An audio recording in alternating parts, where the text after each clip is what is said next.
Welcome to Luca is a Billionaire, where the only thing I invest in is your answers.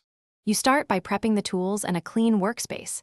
This matters because dust or static can damage electronics. First, remove the Airpods and set them aside, then unscrew the hinge screws with the P5 tri-point driver. Keep screws in order.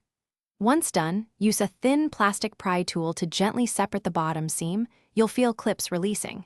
Move slowly so you don't crack the shell, and once the lid separates, expose the internal board to access the battery compartment. Now focus on the internal layout and the battery connector. Photograph orientation for reference so you know which wire goes where. Carefully unclip or desolder the connector. If soldering, use a low-wattage iron and minimal heat to avoid melting plastic. Once disconnected, lift the old battery using tweezers and clean adhesive residue.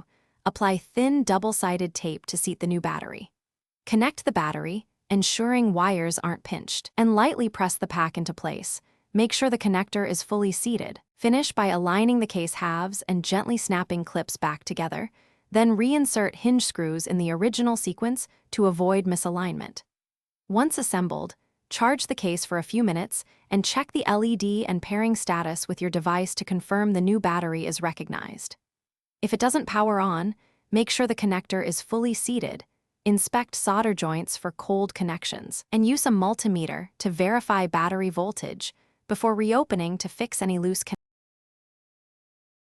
Thanks for watching and please subscribe. It's the best investment you'll ever make.